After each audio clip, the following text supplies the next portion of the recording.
I'm shooting through this wall here, as you can see. Like, the pen is good. That's without EP. And there was another wall bang there. That's crazy. See the empty? Very nice. I really like that reload. There's going to be a ranked mode and an unranked mode, so you're going to be able to actually choose if you want to play in the high skill, like very sweaty competitive servers. And you're probably like, okay, well, I'm not going to ever play in them, but you actually get a 50% XP boost. So hello gamers and welcome back to another video. So today we actually have a massive update for the test plays that will actually add some really crazy new stuff. Like, this is one of the biggest updates maybe PF has ever gotten. A new gun and tons of crazy changes, like rank mode is coming, as well as less lag for players, which is really cool. This week has been crazy for games. Like, CS2 is now coming out, Epic Games had a massive conference, and this happened to PF, so it's just been crazy. But the first thing we'll talk about is the new gun. This is the Steiner new LMG. As you can see, it has 100 rounds, but not great fire rate, but it can be very good. So this gun is a little bit different from your average LMG. It kind of feels like an M60, but less damage, but very accurate, very high velocity. It's going to be a 4-hit kill all ranges. Great ranges, great muzzle velocity, great pen, and with a full setup, this thing can be so freaking accurate, man. Not going to be a great CQC LMG, but it's going to be really good over range because of the accuracy and the reload.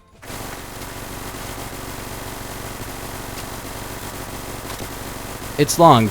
It's pretty long, but it's accurate and it's got 100 rounds, so you can't really complain that much. And the fact that it has so little RPM means that you can fire for like 11-12 seconds continuously without changing the fire rate, which you can with a couple of attachments, but this doesn't actually have its own like specialty attachments at the moment, which is kind of annoying. No conversions, no magazine attachments. It is pretty special because look at that velocity. Like, you can hit headshots very easily, you know? And yeah, since it's a 4-hit kill all ranges, you can use AP, but it has 1.8 studs a pen, so yeah, you could use that if you wanted to, but 1.8, I've been noticing before I started recording, it shoots through like every wall. I'm not gonna lie. A great 4-hit kill range because it's all ranges. It can get a 3-hit kill with headshots, but it has no special multipliers. And honestly, this is gonna be a really balanced gun. I don't think it's gonna be the best gun ever added to this game. Certainly not a good CQC gun, but you can use it in close range. It's just not gonna be anything too special. In fact, it's gonna be kind of weak in close range. As you can see, 0.22 seconds. Time to kill to the body. Headshots is gonna be like 0.17, which is really still not that great. But I do think it is balanced, you know, because it's really pretty accurate with attachments, and the fire rate isn't great, but like, it's a 4-hit kill all ranges, so that TTK is going to be 0.22 at any range, you know, and you can hit that. You can hit all 4 shots in a row without too much trouble, which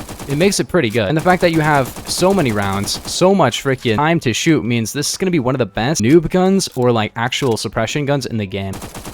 I'm shooting through this wall here, as you can see. Like, the pen is good. That's without EP. And there was another wall bang there. That's crazy. A great pen, great velocity. This is not going to be the best gun in the game by any means, but I do think it's going to be pretty balanced. And I'm really happy because I was like, they better not make it broken. We need a new LMG in the game. That would be fine, but it has to not be broken. I think they did a great job. In fact, I don't think this gun even needs any kind of changes. It just feels good, you know? It's not super powerful. The time to kill is pretty bad in close range, but it can kind of beam people over range. But you can run muzzle booster for 600 RPM. But as you can see, like, the recoil, it's not even that great, you know? The recoil isn't super amazing, so I do think it's actually pretty balanced. Is it going to be the best LMG in the game? Probably not. Like, the MG36 and those guns are going to be better, but it does have its purpose as a 4-hit kill all ranges, a very large magazine. Overall, I think it's a great gun. It sounds like way too weak, to be honest. Like, it needs a little bit more bass to it. I think this is just like a placeholder sound effect. It sounds like other sound effects in the game. It honestly just sounds like it has the M16 fire sound effect, but it's slower, but I'm not entirely sure. This is with muzzle booster. Still doesn't fire that quickly, so if you're looking for a high fire rate LMG, go for the MG3. But if you're looking for crazy range, crazy velocity, penetration, all that, I think this has everything that you could really want in a long range LMG. It doesn't really have the greatest time to kill, but the fact that it's always going to take 4-hit kills makes it, you know, pretty decent outside of close range. Like, in close range, everybody's going to beat you, you know? You're not going to really stand a chance. But I think for the specialty purpose, it actually has such a good reason to be used, you know? It's really good. But now let's get on to the other stuff going on in the game, and this will be a lot of just talking about stuff that they're planning on adding or have already started implementing into the game, which is some really crazy new changes. We're going to skip over some of the other balance changes they made. They've actually reworked the X-Ring and done a buff to the PP2000, but I wanted to talk about something something very important. Basically, they're going to be adding skill-based matchmaking to this game, and that sounds pretty bad, and originally they're like, it's going to be for all servers. And of course, there was a little bit of backlash, because honestly, I don't really like skill-based matchmaking either. I can see why people don't like it. I personally just play pretty casually, and I'm probably better than the average player, but I don't want to always sweat. That's what people don't like, is skill-based matchmaking is going to put you against players who are the same skill level, so theoretically, you're going to have to sweat. And that's probably something that most players don't want to have to deal with. Well, maybe not most players, but plenty of players are not going to really want to play against only people their skill level. They want to play against people worse and people better, so they don't have to, like, you know, always win the game, but also they don't have to always sweat either. You know, they can actually play decently well, not have to try super hard, and still do all right at the game while still losing to people who are still sweating, you know? Without skill-based matchmaking, there's 32 people in a lobby. Chances are there's going to be somebody better and somebody worse. So you're going to be able to actually play decent KD if you're pretty good at the game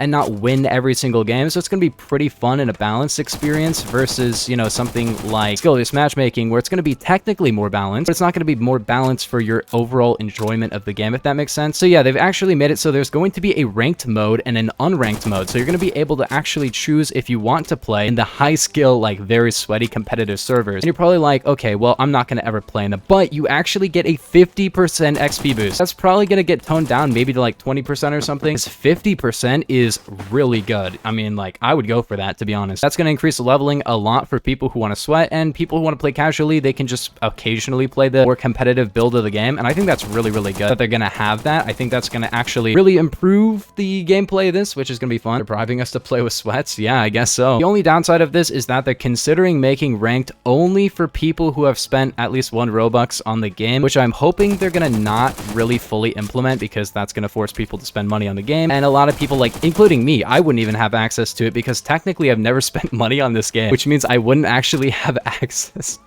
Which is so funny. But yeah, but they're also considering making it so there's going to be a paid version and a free version. I think that might be good. Honestly, I don't think that having ranked only to people that spend money is a bad idea overall, because that means less hackers. It'll kind of be like CSGO's ranked, where it's not really ranked in that way because CSGO has weird rank. But CSGO, if you guys didn't know, it does have kind of a way to play the more competitive build of the game, but you have to be in like a certain $1 a month subscription service, so that way there won't be as many hackers. And I do think that's a decent idea overall, but hopefully there's going to be some way to get the free-to-play users to get their own XP boost, because people are going to complain about that, you know? Pay to win? Yeah, that's what people are going to say. They're going to say it's pay to win, so that's why I think they should probably change that. Keep in mind here, it's probably not all going to be added in the exact way they're saying, you know? They're going to definitely change some stuff. And the final thing for new features that I wanted to talk about, which is probably even better, is the basically removal of desync. Well, not entirely, but Roblox is apparently going to have a really major upgrade to its performance game-wise, as well as its like lag and things like that. But also PF is going to be doing their own thing, which is basically what CS2 is doing. And if you guys don't know what Counter-Strike 2 is doing, basically it will have it so your inputs are basically delayed based off of how long it's been since you retrieved a packet from the server. That's going to be kind of difficult to explain. Basically what happens is if you click and you have like 2 seconds of delay or something, which would be a crazy amount of delay. But let's say there's 2 seconds of delay and you shoot your gun,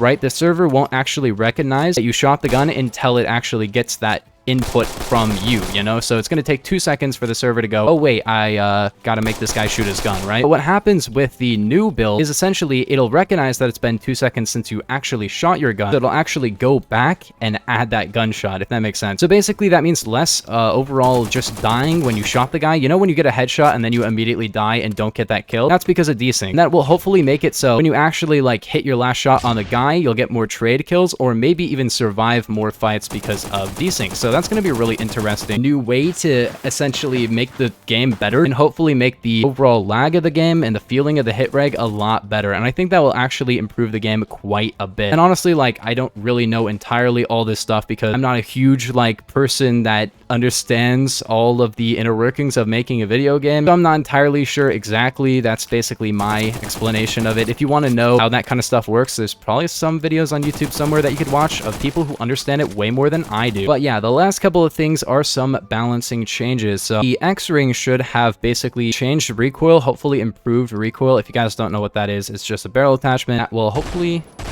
It's not the best gun for it. Honestly, I'll probably wait until the actual update when they have a changelog that really explains it better, but the X-Ring should have better recoil control overall, because basically what it does is it improves your rotational recoil, it makes your camera recoil worse, and now it shouldn't do that as much, so it'll have less downside, more upside again. Now, the BWC-9 is officially a rank 149 gun. I guess they put 9 because funny, because they love to make the number of the gun in the number of the rank. But yes, it actually got a bit of a buff as well. It should have overall a little bit better recoil. It says reworked recoil, but actually that has a lot of thumbs downs in the Discord, so I think the reworked recoil is bad. Let's see. But they actually buffed the gun a little bit in terms of the burst grouping. If you guys didn't see my video from before on this gun, basically the burst didn't actually improve your range anymore, and now it does. So yeah, the burst should be better. But let's look at the automatic. Let's see this. Yeah. Oh, it has more recoil. Yep. Hey, it does have a reload animation. I love that. That is a great reload. Let's get that 120 FOV so we can see it. Oh, look at that, dude.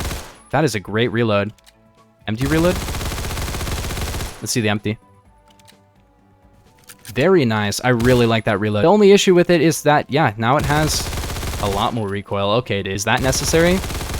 Probably not. Overall, new recoil on this gun, it's there. Yeah, I don't know if that was really necessary. Overall, I think that's it. So yeah, if you guys did enjoy, make sure to like and subscribe if you're new, but I'll see you guys in the next one. Peace. Have a nice day.